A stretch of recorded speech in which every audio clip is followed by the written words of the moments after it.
Hello friends, my name is Ankit Shrimankar. Hello बच्चों, my name is Mohit Sargani. और आज का हमारा वीडियो का जो टॉपिक है वो टॉपिक सच बताए तो एक सनसनीखेज साइंस के स्टूडेंट्स के लिए एक खबर जैसा है। दैट इज किस तरह से दूर करे फिजिक्स के डर। हाँ सही, डर जैसे डर के आगे जीत होती है। अब हम उस डर जो हमने फिजिक्स से रिप्लेस कर दिया, फिजिक्स को कैसे जीता जाए, आज हम उस पर भी डिस्कस करने वाले हैं। अपने पहले हमने बोला था कि वाई टू स्टडी फिजिक्स। अब मोटिवेट हुए बच्चे, पढ़ने भी लगे। फिर उनको लगा कि कैसे पढ़ना चाहिए, तो फिर सर हमने हाउ टू स्टडी फिजिक्स बताया। अब वो बताने के बाद प्रॉब्लम ये हो गया कि सर पर चालू करने से पहले एक डर है, वो डर को रिमूव कैसे करें। ओके, इस खौफ के आगे कैसे जीतते हैं, हाँ, वो उस पर आज हमें बताना है बच्चों को। और ये सर एक चीज है, मैं सच बताऊंगा तो ये माउंटेन ड्यू पीने से तो दूर नहीं होने वाला है। यस, ये माउंटेन ड्यू से तो दूर होगा ही नहीं। कितना भी ड्यू पी लो, बुक को भी पिला दो, नहा लो, बट ये डर जाएगा कैसे? उसके लिए सर पहले तो डर का क्यों है डर, मतलब सर मुझे लगता है कि इसके लिए हम अगर माइंडसेट समझे बच्चों का, वो इस तरह से है। पहले तो हमारी जो एजुकेशन सिस्टम है, आई थिंक आप सबको पता होगा कि हमारे एजुकेशन सिस्टम पूरी चेंज हो रही है, बहुत अच्छा चेंज है। वो भी सर आई थिंक हमारा आ रहा है। ओके, देख रहे हो हम ये प्रमोशन कर रहे हैं, वो साइड में रखते हैं। ओके, सो ऐसा है कि ये जो हमारी एजुकेशन सिस्टम है, यहाँ पे बहुत सारे बाइफर्केशन हो गए हैं। थोड़े से बच्चे IGCSE बोर्ड है, थोड़े से बच्चे CBSE, थोड़े से ICSE, और फिर जो गलने वाले बच्चे होते हैं वो होते हैं स्टेट SSE बोर्ड वाले।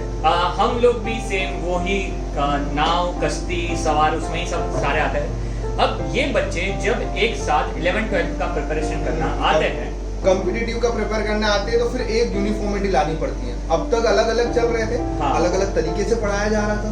किसी में कैलकुलेटर यूज करवा रहे थे, किसी में नहीं करवा रहे थे, किसी में सिलेबस को थोड़ा इजी रखा जा रहा था, किसी में टफ रखा जा रहा था। वो सारे बच्चे फिर आते हैं 11th में, जब कभी JEE नीट सबकी प्रिपरेशन, और वहां पर उनको एक सेम चीज पढ़नी पड़ती है। exactly. और ऐसे क्राउड में बैठना पड़ता है जिसमें सारे टाइप ऑफ बच्चे हैं, और एवरी टाइप ऑफ स्टूडेंट आपके पास आएंगे। और एक सबसे प्रॉब्लम जो हमें लगता है वो ये होता है कि जब स्कूलिंग होता है वहाँ एक फिक्स पैटर्न है, आपको बताया जाता है कि आपको ऐसे ही सोचना है। ये टेक्स्ट बुक लिया, ये क्वेश्चन, इसके पीछे टेक्स्ट में क्वेश्चन है, आप बस यही पढ़ो, और आपके दिमाग में वही रहता है कि यार ठीक है मैं इतना करके चला जाऊंगा। और तुरंत 11th में आते हो तो पूरे का पूरा ये जो सोचा है, मतलब 96 94 वाले भी स्ट्रगल करने लग जाते हैं। बिकॉज वहाँ पर 10th में ऐसा है कि वो क्वेश्चन है, बहुत सारे बच्चे सर वो पैटर्न रट लेते हैं। yes. और फिर उसको अप्लाई करते आते हैं, और फिर जब वो यहाँ आते हैं तो देखते हैं कि हर क्वेश्चन में ही ट्विस्ट हो रहा है। यहाँ पे पैटर्न तो हमारा गया साइड में, कुछ भी क्वेश्चन में हल्का सा भी ट्विस्ट कर दिया, लैंग्वेज भी चेंज कर दी, तो भी हम लोग हमारे साथ प्रॉब्लम हो रहा है। तो वो सारे, अगर सर SSC बोर्ड वाला बच्चा है जो ये ज्यादा प्रॉब्लम फेस करता है, तो उसको क्या आपके हिसाब से कुछ करना चाहिए?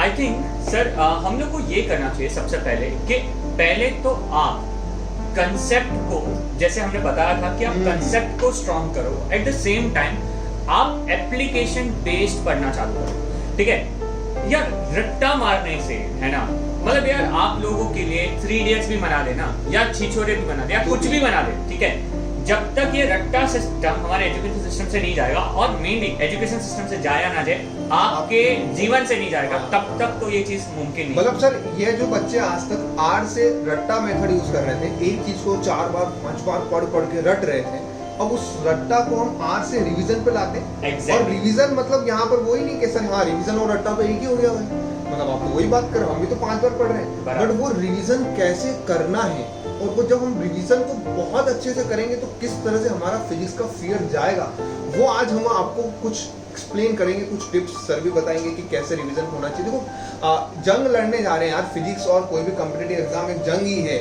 और अगर आप वो जंग में बिना प्लानिंग के जा रहे हो, बिना प्लानिंग के लड़ने जा रहे हो, तो ऑब्वियसली यार आप हारोगे, जो आप लोग अभी तक हारते आ रहे हो। कहीं ना कहीं हम लोगों को डर बैठ गया, और डर नहीं बैठना चाहिए। सर आपको लगता है फिजिक्स में डर आने वाली कोई चीज है एक भी? वैसे तो सर नहीं सर, आप मुझे एक बात बताइए ना सर, हम लोग ने जब डिग्री किया, हमारे पास 4 साल का जो जर्नी था, 4 साल में हमारे पास 8 सेमेस्टर थे, हर सेमेस्टर में 6 सब्जेक्ट थे। अगर आप नॉर्मल भी मैथ्स, सिंपल मैथ्स लगाओ, 8 6 हमारे पास अगर हो गया तो 48 सब्जेक्ट हम सर 4 साल में पढ़े।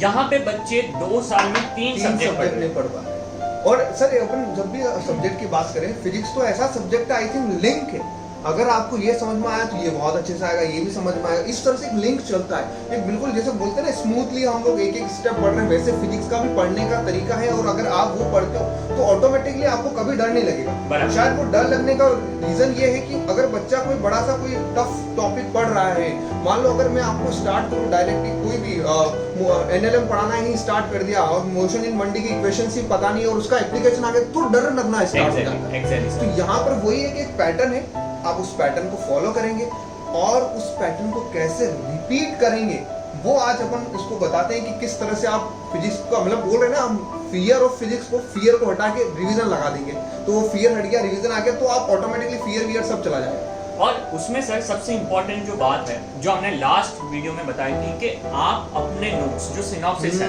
उस पे कॉन्सेंट्रेट करो, लेकिन हमने वो नहीं बताया था कि सिनॉप्सिस में क्या सर रखना। हाँ, बहुत बढ़िया टॉपिक बोला है सर ने कि सर ने बोला अपने नोट्स, अब आज हमने उसको नाम दिया सिनॉप्सिस। कैसे सिनॉप्सिस एक बुक थी पहले, बुक बनेगी आपकी, फिर बुक से आप कैसे छोटे छोटे लाइक और छोटी बुक मॉड्यूल्स में आते रहेंगे और किस तरह से एंड में अगर जैसा कहीं देखा होगा आपने माइंड में देखा होगा, पेजेस में देखा होगा, हमारे कोई वीडियोस में हमने ये चीज नोट करी है। आपने या स्कूल में ये चीज करी होगी, आप क्या करते होगे, एक बड़ा सा चार्ट पेपर लेते होंगे और वहां पे आप इतने पॉइंट आप रखते होंगे जो आपको पता है कि आप भूल जाते हो या कुछ है। तो ये चीज आपको करनी है कि आपका जो सिनॉप्सिस बने वो सिनॉप्सिस में आपको वो चीज ऐड करनी है जो चीज आप भूल जाने वाले हो, जो चीज आपने कोई साइंटिफिक टेस्ट दी हो और आपको पता चले कि यार ये चीज यहाँ पे गलत हुई थी और ये शॉर्टकट बहुत बढ़िया है, ये सर ने यूज किया है, ये अगर शॉर्टकट में वो भी डाल दो। सिनॉप्सिस का मतलब सारे फॉर्मूला लिखना नहीं होता, सिनॉप्सिस का मतलब वो है कि जो फॉर्मूला में आपको इशू आता है, जिसको अप्लाई करने में इशू आता है वो हो, अदरवाइज तो वो बेसिकली क्या हो गया, अदरवाइज तो वो पूरी जैसे आपने नोट्स बनाए पहले, आपने सारे फॉर्मूले लिखे थे, डेफिनेशन लिखी थी, वो आपका एक नोट्स हुआ। जब उसी साथ में पैरेलली आप न्यूमेरिकल कर रहे हो उसके भी की पॉइंट्स लिख दिए। अब जब आप सेकंड टाइम पे जब रिवीजन कर रहे हो तब भी आप ऐसा मत सोचो कि अब मुझे क्यों बनाना, मैंने तो बना दिया, नहीं, उस टाइम पे भी आप एक शीट रखो साथ में, क्योंकि आपके पास में वो चंक है। अब आप जब सॉल्व कर रहे हो आप कुछ फॉर्मूले ऐसे होंगे जो आप बार बार भूलते जा रहे हो, उसको भी लिखते जाओ, समझ में आ रहा है। तो आपके पास में ये और ऐसे आपको 1% लगता है कि ये फॉर्मूला मैं भूल जाऊंगा वापस से, तो वो आपके सेकंड सेट ऑफ सिनॉप्सिस में वापस से होना चाहिए।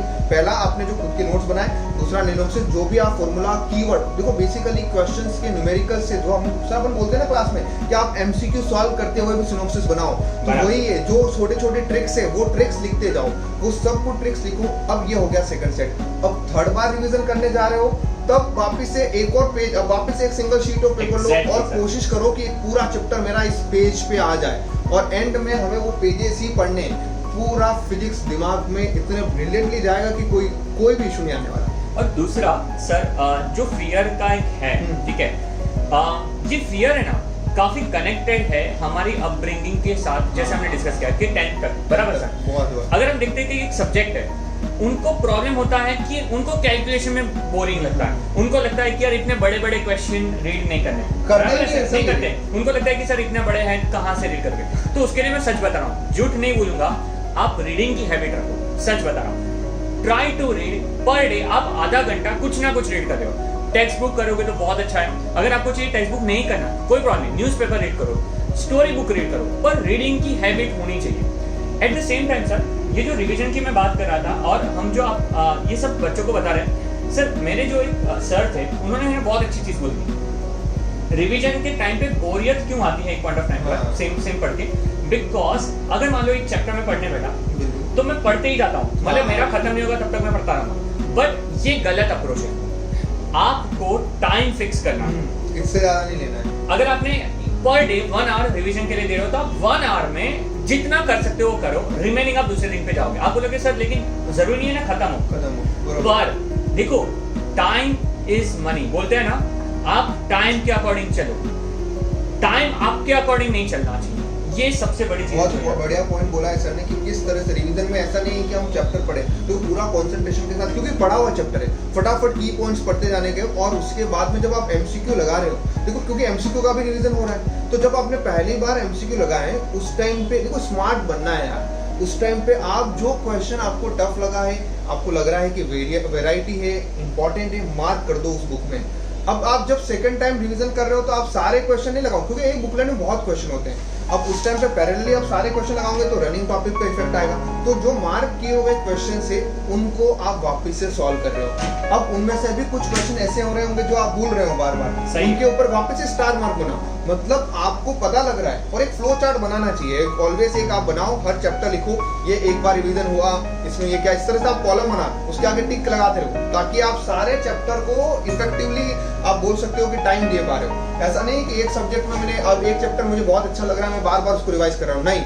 आप इस तरह से पैटर्न बनाओ कि आपका हर एक चैप्टर बहुत बेहतरीन मतलब अच्छे से रिवाइज हो रहा है और बराबर इक्वली रिवाइज हो रहा है। ओके। और साथ में एक सबसे इंपॉर्टेंट चीज जो सर अभी बता रहे थे, उसके साथ मैं ऐड करना चाहूंगा कि ये जो फियर ऑफ फिजिक्स है ना, या फियर ऑफ स्पेसिफिक कोई भी सब्जेक्ट का, वो जनरेट इसकी वजह से होता है कि संडे का टेस्ट आपका एक पूरा गया तो आपके दिमाग में आ जाता है कि यार अब तो मेरे से सब्जेक्ट नहीं बनेगा। पर आपने क्या उसका कॉज फाइंड किया, आपने क्या पेपर का एनालिसिस किया। एनालिसिस भी पता है कैसे होता है, हाँ सर ये पेपर आया है, चलो पेपर देखा, ये गलत है, ये गलत है, ये गलत है, ठीक है चलो ये गलत हुआ। पर क्या आप बैठे उसके साथ, क्या आपने वापस सॉल्व किया, क्या आपने देखा कि जो आपके क्वेश्चंस करेक्ट गए हैं वो ऐसा तो नहीं था कि जो सॉल्यूशन प्रोवाइड किया गया था उसमें बहुत शॉर्ट टाइम में करना था। ये बहुत सर ने पॉइंट अच्छा बोला है, क्योंकि एनालाइज करते हो तो हमें आइडिया मिलता है। सर मैं इस पे एक बात बताता हूँ, अपने ही जब मैं गेट की प्रिपरेशन कर रहा था तो एक हमारे मैकेनिकल इंजीनियरिंग में एक सब्जेक्ट होता है फ्लूइड मैकेनिक्स करके। लाइक अभी मैंने बहुत अच्छे से कॉन्सेप्ट पढ़ा है, जब मैं टेस्ट दे रहा हूँ तो मेरी गड़बड़ हो रही है, मतलब मार्क्स नहीं आ रहे, फिर मैं देख भी रहा हूँ और फिर मेरे को लगा कि यार मैं एक ही मिस्टेक बार बार रिपीटेडली बहुत बार वो गलती कर रहा हूँ। तो फिर मैंने वो लिखना स्टार्ट किया कि इस टेस्ट में मैंने ये मिस्टेक की, कैलकुलेशन यहाँ पे एरर था, इस क्वेश्चन में अननेसेसरी ज्यादा टाइम दे दिया। देखो ये पॉइंट्स लिखना स्टार्ट किए और फिर मेरे को, आप मानोगे नहीं, 2-3 टेस्ट के बाद में मेरे उसमें काफी अच्छा स्कोर होने लगा।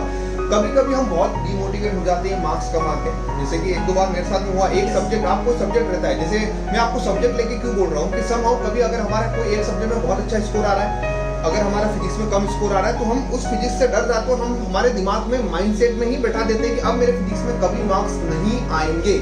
जो नीट वाले तो बहुत सोचते हैं सर इस बारे में। सर इसमें जो हम बोल रहे ना कि नीट वाले हमेशा ये क्वेश्चन क्या पूछते हैं, हम फिजिक्स क्यों पढ़े, हमें तो आगे यूज में नहीं आने वाला, मैं कहाँ पे 2 साल के बाद फिजिक्स यूज करूंगा या करूंगी। मेरा आपसे एक ही क्वेश्चन है, स्टार्ट से लेके फर्स्ट स्टैंडर्ड से लेके 10th स्टैंडर्ड तक आप जो भी सब्जेक्ट पढ़े हो, अभी तक आप उसमें से क्या चीज ऐसी है जो यूज कर रहे हो। तो अगर आप हर सब्जेक्ट में क्वेश्चन पूछना चालू कर दो कि ये कहाँ पे यूज हुआ, मुझे जब तक नहीं पता चलेगा मैं तब तक तो पढ़ना ही नहीं वाली हूँ, this is not the correct approach. We know that it is good to ask question. अगर आप क्वेश्चन पूछ रहे हो ना तो एक्चुअली में क्वेश्चन ये पूछना चाहिए, सर मैं फिजिक्स को 2 साल के बाद अपने प्रोफेशन में कैसे यूज करूं। और फिजिक्स तो लाइफ है यार, कहीं ना कहीं किसी ना किसी फॉर्म में यूज हो ही रही होती है, but it's all about calculation, क्योंकि फिजिक्स कैलकुलेशन है बहुत कुछ। देखो ये हमने वैसे भी वाई टू स्टडी फिजिक्स में बहुत अच्छे से बताया है। अब आज आप ये समझ लो कि सब्जेक्ट अगर मुझे डिफिकल्ट लग रहा है तो उससे हार नहीं माननी है। जो नीट वाले बार बार डर जाते हैं कि हमसे ना हो पा रहा है, हम नहीं पढ़ेंगे, केमिस्ट्री और बायो में तो हमसे क्वेश्चन बन जाते हैं, फिजिक्स में नहीं बनते हैं। ये सेम मेरे साथ में भी होता था। इंजीनियरिंग का एक सब्जेक्ट था थियरी ऑफ मशीन करके, मेरे कॉन्स्टेंटली उस पर नंबर नहीं आ रहे थे। मैंने क्या किया कि मैं अब ऑनलाइन टेस्ट होता था, आप किसी भी टाइम दे सकते हो। मैं रात को 1 बार 2 बजे में, मतलब पूरे रात सोया नहीं, मैंने कहा अब तो मैं दूंगा।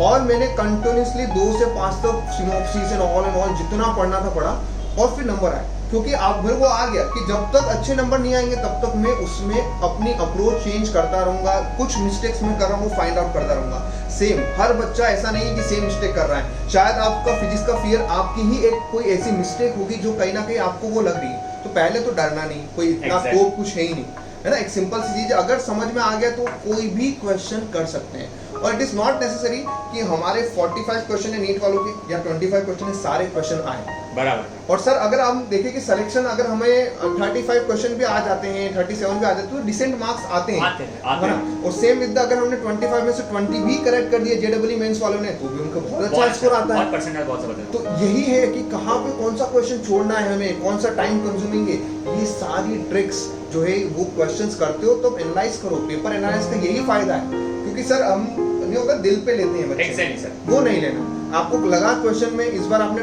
सॉल्व भी कर लिया, बट आपने अगर उसमें 15 मिनट दे दिए तो आपसे बड़ा फूल कोई नहीं था, क्योंकि आपने बाकी के क्वेश्चन छोड़े। तो ये चीजें एनालाइज का बहुत बड़ा फायदा होता है। तो एक ये हमारी हमने जो बोला इसका यही क्रक्स है, पहला रिवीजन करो, सिनॉप्सिस बनाओ, पेपर एनालिसिस करो। एग्जैक्टली। और साथ में जैसे सर ने बता दिया कि पेपर एनालिसिस के टाइम पे जब पेपर अटेम्प्ट कर रहे हो तब selection of the question is very important. Revision के टाइम पे आप सिनॉप्सिस बनाओगे, सिनॉप्सिस कैसे बनाना वो हमने आपको बताया है।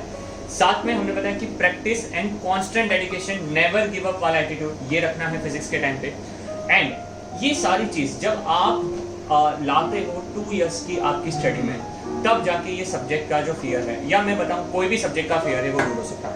ओके, मैं या सर हम आई थिंक एग्री करोगे कि हम लोग ऐसा नहीं बोलना चाह रहे कि ये चीज ये चीज से आपके सारे क्वेश्चन के आंसर मिलेंगे, बट एटलीस्ट आपको एक स्टार्ट मिलेगा। बिल्कुल ये स्टार्ट मिलेगा, और आप प्रैक्टिस करते रहो। चेंज जो भी आपको लग रहा है, देखो अप्रोच है, अगर आपकी एक बार अप्रोच बैठ गई, आपको समझ में आ गया, जैसे कि सर हमने जो बोला, एक बार वो अप्लाई करना स्टार्ट करो, ट्रैक रिकॉर्ड रखो, किस तरह से पढ़ रहे हो, कौन सा कितने चैप्टर्स कितनी बार रिवाइज हुआ, ये सब कुछ एक बनाओ। देखो सुनने में बहुत लगता है कि ये क्या है, इट्स लाइक प्लानिंग वानिंग क्या है, हम तो रैंडमली पढ़ते हैं। नहीं, प्लानिंग बहुत इम्पोर्टेंट है ना। ये आप चैप्टर का पूरा प्लान बनाओ, हर क्वेश्चन टिक करते जाओ। और यस सर, और लास्ट में अगर आपको है ना यहाँ से जब आप कुछ कर रहे हो और आपको कहीं पे कोई भी दिक्कत आती है, तो आप लोग हम लोग को कांटेक्ट कर सकते हो, ठीक है। हमारा वेबसाइट है प्रोग्रामेटिक्स इंस्टीट्यूट का, आपको कभी भी कुछ चाहिए तो हमारी इन्फॉर्मेशन वहाँ से मिल सकती है। उसके अलावा आप कमेंट करो ऐसे, और हम क्या कर सकते हैं फिजिक्स के लिए वो हम भी सोच रहे हैं। आप भी हमें सजेस्ट कर सकते हो कि सर आप इसके ऊपर कुछ हम लोग को आइडिया दो। ये जो हमारी सीरीज, जो एक ऑफ-बीट सीरीज हम लोग लेके आ रहे हैं, दिस इज अवर ट्राई कि हम आपको जेन्युइनली हेल्प कर पाए। ओके, इसमें हमारा कोई दूसरा इंटेंशन नहीं है। ओके, तो अगर हमारा ये वीडियो अच्छा लगा हो तो इसको प्लीज लाइक करना, कमेंट ऑलरेडी बता दिया है, हमारे चैनल को सब्सक्राइब भी करते जाओ और फिजिक्स को प्यार करते जाओ। वी ऑलवेज लव फिजिक्स, और हम यही चाहते हैं कि जो फिजिक्स जो लव है, बेसिकली फिजिक्स बहुत ब्यूटीफुल सब्जेक्ट है, जैसे हम कहीं पे भी रिलेट कर सकते हैं। तो स्टार्ट लविंग फिजिक्स, डर को हटाओ, उससे प्यार करो, क्वेश्चन लगाओ और कॉम्पिटिटिव एग्जाम में सक्सेस पाओ। सर काफी भावनात्मक हो चुके हैं, प्यार की बातें आ रहे हैं, ज्यादा हम टाइम मिलेंगे आपका। Thank you so much. Okay, मिलते हैं नेक्स्ट वीडियो में। Bye bye bye. શું દેખાય છે ત્યાં? શું દેખાય છે? कुछ नहीं। ઉપર થઈ ગયો. ચાલુ કરો. चलिए चालू करेंगे भाई। ओके।